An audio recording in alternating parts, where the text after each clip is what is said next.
It is 2026 and we just saw the first trailer for Marvel Television's Wonder Man show, and I want to talk about it because, like, big picture thoughts here. I've been excited for this show for a while. I think the concept is interesting. I like the character of Wonder Man and I like the cast. I like the creatives.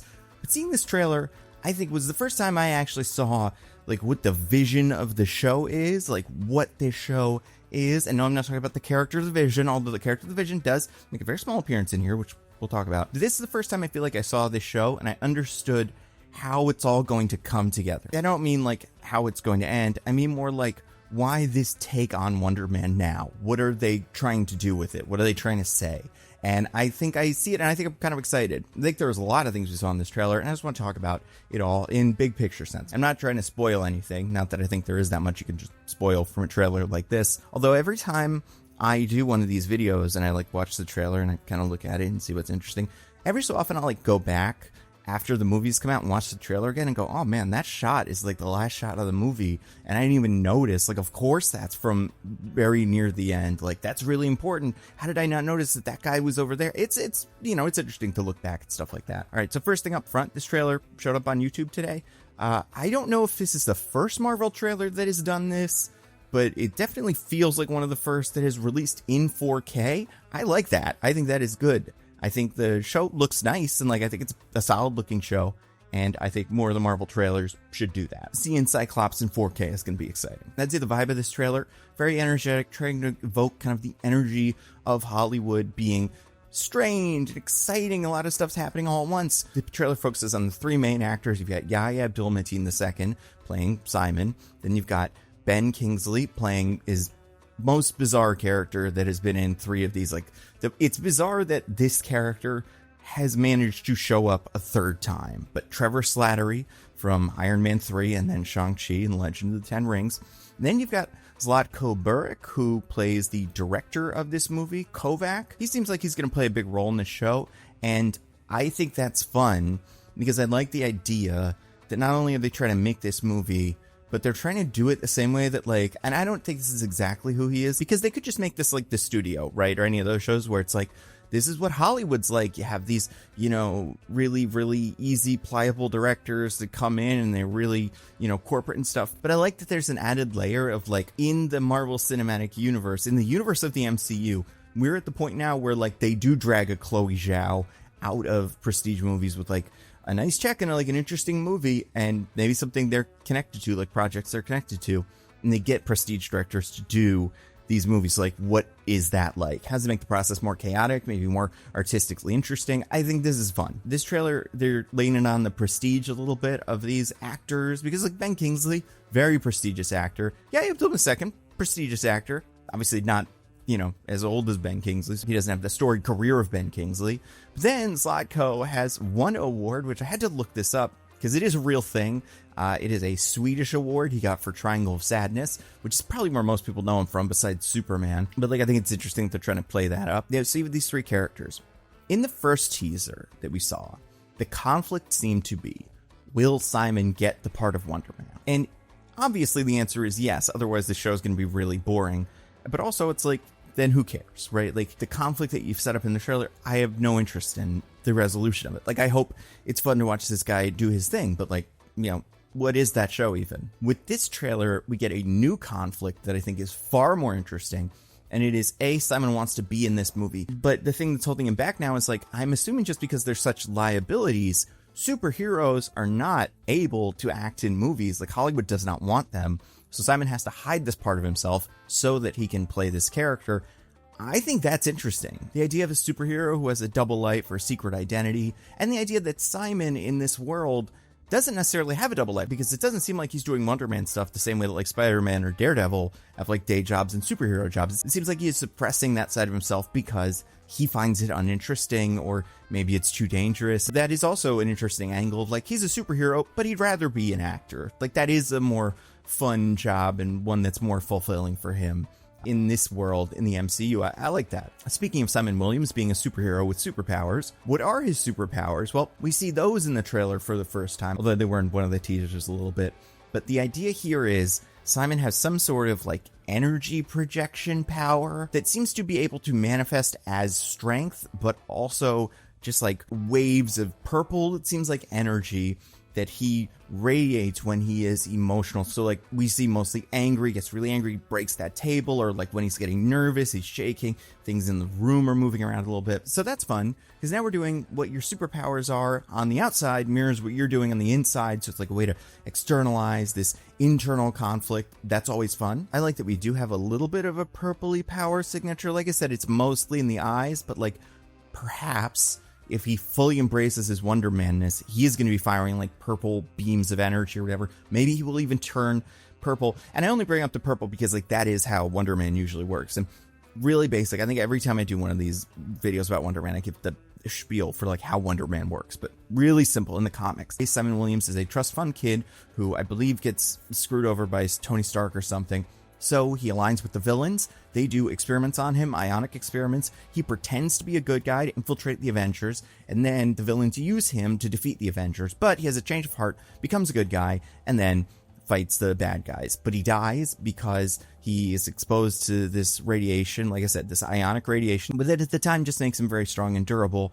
But so Wonder Man died for a while. I'm not sure if this is true, but the rumor was that it was because Marvel was worried that they would get sued because DC has Wonder Woman, and like, oh, we can't do that. But that feels like the kind of thing that could totally just be like an urban legend. Eventually he comes back because it's like pretty much impossible to kill Simon because these ionic superpowers he has, and by ionic, I don't know, just like energy that they shoot at him in like a little thing. It doesn't, I'm not trying to like be very scientific, but the idea is that he can control this form of energy and he is made out of it.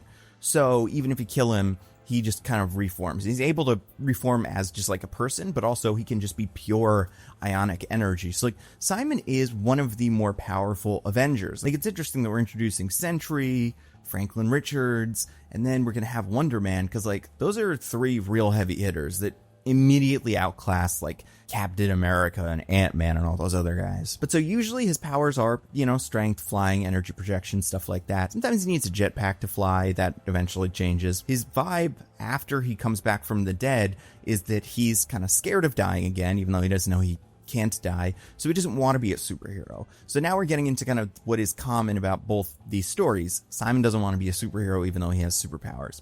What Simon does is he calls his friend Hercules and he's like, hey, Hercules, can you get me into Hollywood? Because I would be useful there as a stuntman who has superpowers. Like, I'm an indestructible stuntman. So now this is why the show is very different from the usual Wonder Man story. Wonder Man was an asset in Hollywood in the comics because he was indestructible and had superpowers, whereas that is a liability in Simon's case. He has to hide that part of his identity. That's, I think, what most people know Wonder Man for putting on like the red safari jacket and being a movie star, even though it's not an enormous part of the character's life cycle. Like, he has frequently been a bad guy. He's also a pacifist sometimes. He's interesting. Very connected to Vision and Wanda and those characters because he had a relationship with Wanda, and the Vision's brain patterns came from Wonder Man. So like they're kind of like brothers. So those are his powers. In the show, it seems like it's, like I said, a little bit of like energy projection, some strength. Also, maybe he can fly because there's that one shot where the damage control guy is looking up through a hole in the ceiling, which I would assume means he either jumped through that or flew or something. Trevor makes a comment about whether Simon has super speed or not, but I doubt Simon has super speed because that's not usually one of his things. Speaking of the damage control guy, so we see the damage control guy. This is a character played by Arian Mayed. He was in Spider-Man No Way Home. He was also in Miss Marvel. He was also in like Succession and stuff, but those are the other two Marvel things that people would recognize him from. And I think this is interesting for a couple of reasons. One of them is like, we've heard that this Spider-Man movie that Destin Daniel Cretton is working on also has damage control playing a big role. Now I can kind of see how this is going to connect to that. Like, now we're reinforcing this idea that damage control is out here trying to wrangle some of these superpowered characters. And they say they know who Simon Williams is. Like, they know he has superpowers. They know he's a threat. So it's interesting, do they not tell Hollywood? Like, is there some sort of weird deal they kind of have with Simon where they're like, we won't out you, but like, don't be a superhero and we're cool?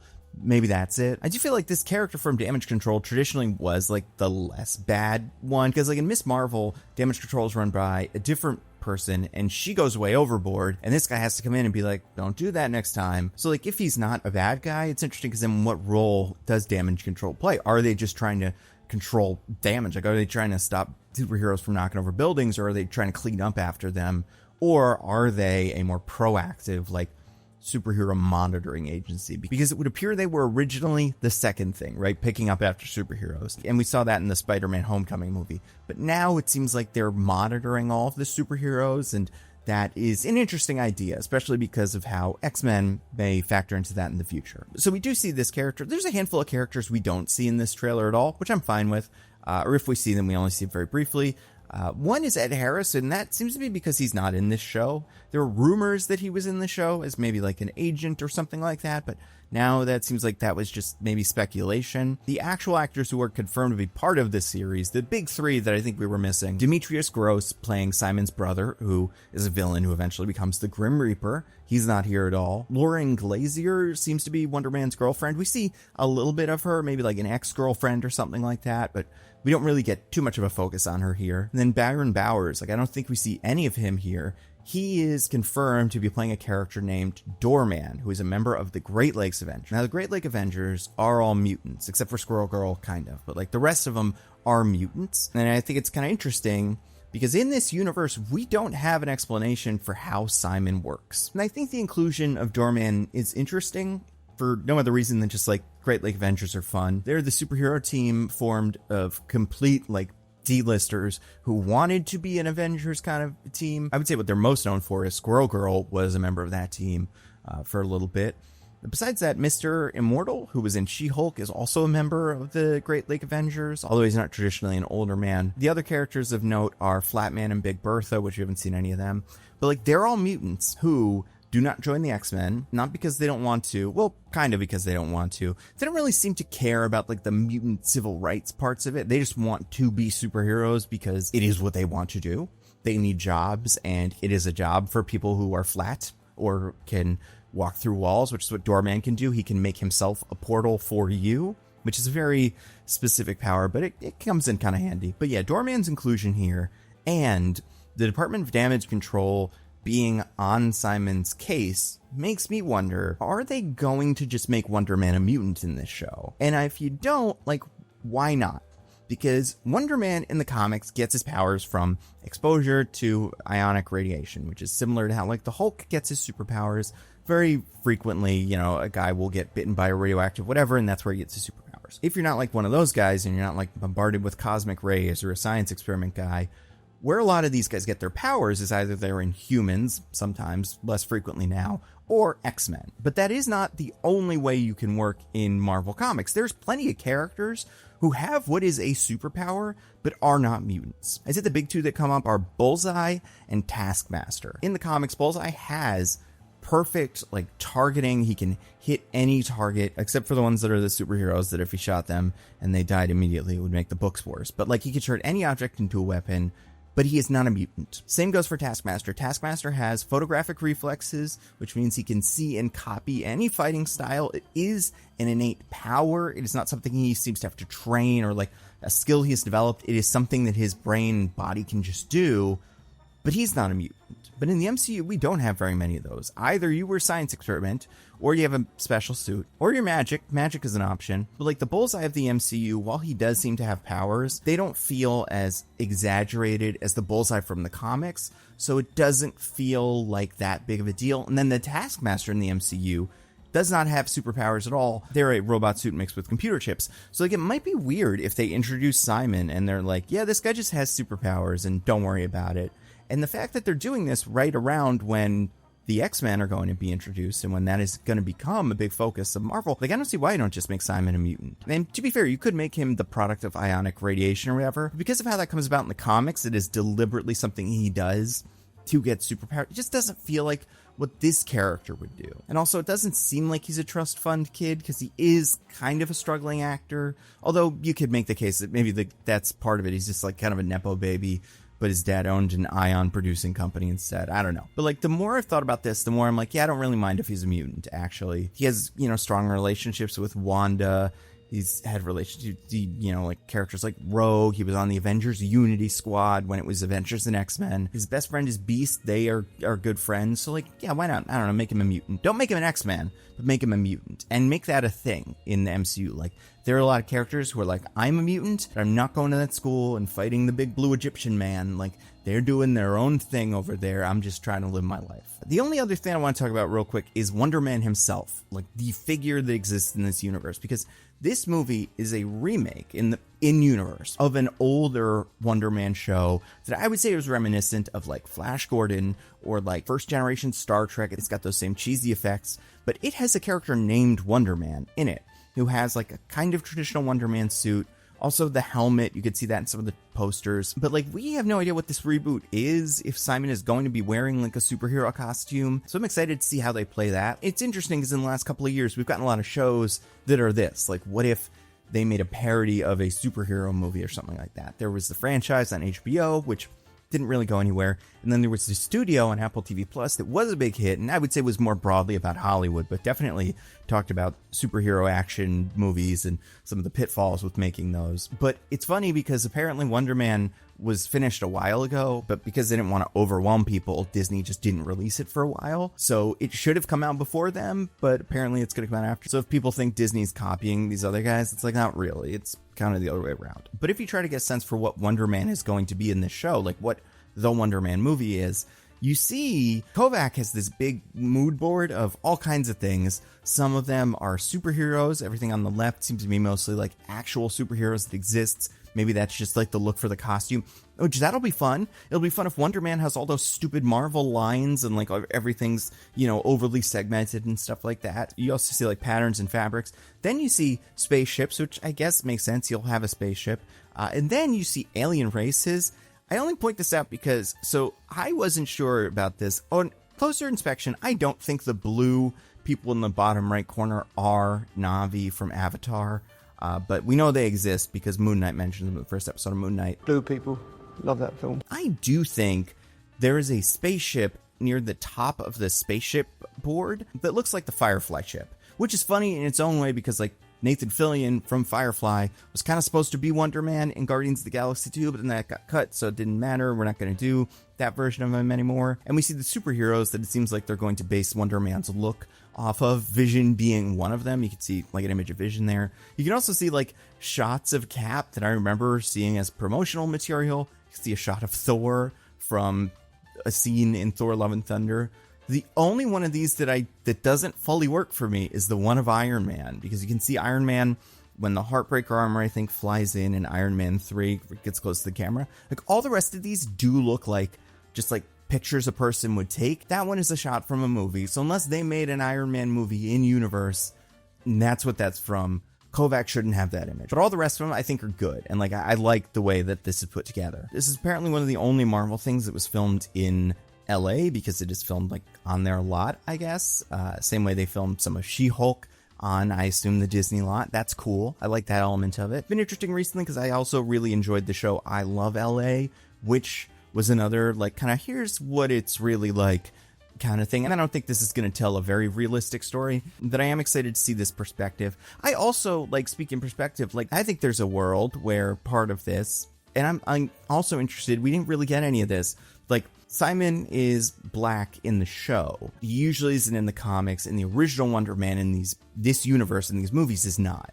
But Simon is. And it seems like they did that kind of race-blind casting, which is interesting because I'm sure there'll be lots of people in universe that are upset about that. But then also like this idea, and I think we saw a little bit of it maybe in like the first like teaser, but now I feel like we're seeing enough of it. I'm like, this might be a thing where like Simon, because he is a black actor working, has to hide his anger because he doesn't want to seem difficult. Like that's something you hear from people that work in all kinds of industries, but in Hollywood specifically. So like I'm now wondering, because his powers seem to be less about just like shooting beams, but more about like getting angry and causing tremors and explosions and stuff. Is that what it's going to be a metaphor for? Is like this experience of having to hide part of your identity to fit in as a member of Hollywood and like as an actor? Because that's an interesting angle that I don't think a show has done that way. So yeah, I'm pretty optimistic about this. I think this looks pretty fun. All the episodes drop on the 27th of January, which I am not thrilled about because I like weekly releases, but this is what they've decided to do, so I guess they must have some reason. I hope it doesn't mean that it's bad, but because like I said in my What to Expect in 2026 video, I thought Marvel Zombies was pretty good, and they dropped that all at once. So it seems like they just do that sometimes. Partially, I guess it's because maybe we are supposed to know as the audience, if it's dropped all at once, that means it's a fun extra thing that won't mean too much in the big picture. If it's a weekly release, Vision Quest probably will be, or Daredevil, it's you probably will want to watch these to understand what's going on in the other shows. So maybe it's giving a signal to casual fans, yeah, Wonder Man, pick it up or don't. Don't worry about getting overwhelmed by 15 Marvel shows coming out. Because really, there's 2 big ones and a bunch of little ones. Also, it seems like we're not going to get more shows like this in the future. Not that we won't get more Wonder Man. Disney won't be producing as many shows, so there won't be some where they're just let's just drop it. It feels like they'll kind of try to turn every show into an event, which I think is good. So yeah, we'll see. I'll definitely cover this show in a month when it comes out. By the way, I love all the other stuff they're doing with the fake, actors interview, hot ones kind of things they've done, and they've been pretty aggressive and creative with the way they are advertising this, as if Wonder Man is a real movie, as if Trevor Slattery is a real actor, and we're kind of watching him go through the publicity roles. I don't think it would be crazy to see Yahya Abdul-Mateen II in real life, the world we're in, go on Jimmy Kimmel as Simon Williams, the star of the upcoming Wonder Man, and play it straight, play it as if we, the audience, are in the world of Wonder Man, because that's what they did with the premiere of one of the movies that Yahya went to. He did it in character, and I'm that'd be kind of fun. It could come off as kind of silly, but also it's superheroes. It's supposed to be silly and it's fun. I think Yahya, he's a very good actor. I think he's very good at being, a cool, tough superhero guy, in, Aquaman and stuff. But also, I think he's funny. I think he's good at being funny. And I'd like to see him have this opportunity to play this version of Simon, who either takes himself very seriously or maybe is kind of a joke. Maybe he's bad at navigating the Hollywood thing. I don't know. There's options, but I'm glad they are trying a lot of different things. That seems to be one of Marvel's big initiatives with 2026 is 15 Doomsday trailers. Who knows? Maybe that'll be good. Maybe we do fake videos where Wonder Man pretends he's a real guy. However that turns out, I'm glad they're trying. And speaking of Doomsday trailers and X-Men and stuff, if you're like me and you're a huge X-Men fan, you're probably getting excited right now. The idea of the X-Men being in Doomsday, and maybe, one of them will even show up in Wonder Man. But if you want to kind of get brought back up to speed on what the Fox X-Men movies were and how they all fit together, because it was an enormous mess, but it was a really fun mess that I love, I would definitely recommend checking out this video by Lindsay. It's called Trying to Make Sense of the X-Men Cinematic Universe Timeline. In it, Lindsay and Angelina partially just sort of reminisce about the wonderful Fox X-Men movies and what they meant to superhero cinema at the time, and also try to connect them all to each other in what is, a fool's errand, and always has been for X-Men fans, but I think is a fun exercise and is a fun way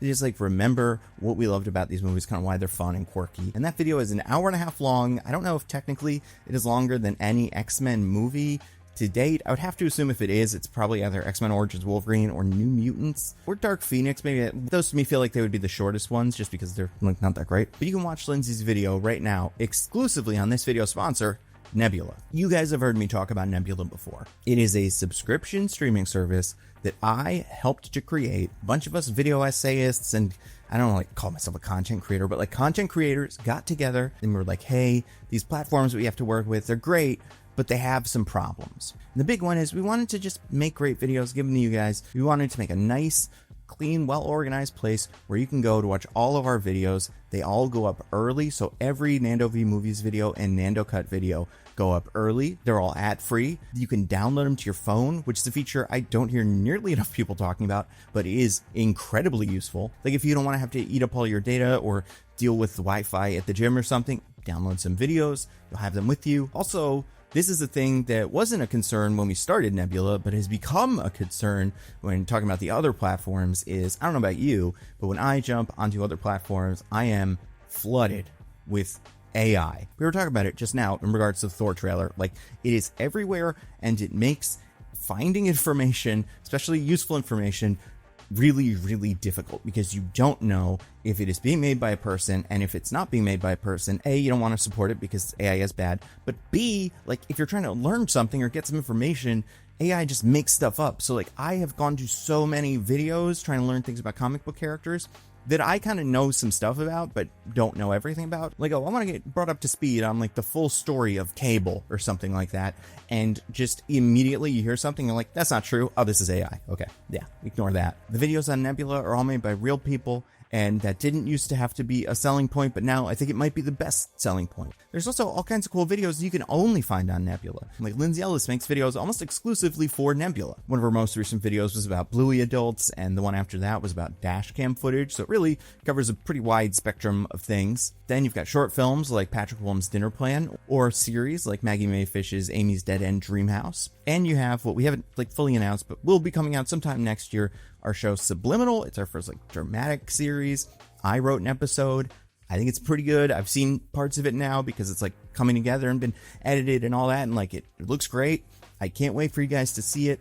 If you want to support us, give us more opportunities to do cool stuff like that, and you want to see our videos early, ad-free, download them and see other creators on Nebula, because all of your favorite creators and your next few favorite creators are on Nebula right now. Like there's something for everybody. And a yearly subscription to Nebula is $60 for a whole year. That is $5 a month. But if you go to go.nebula.tv/thenandocut, or the link in the description, or you use the QR code, you can get a year of Nebula for just $30. That is $2.50 a month. It is an incredible deal. And if you want to check Nebula out on your own, sign up for a 3-day trial. I guarantee you will find something you like. Again, that is go.nebula.tv/thenandocut.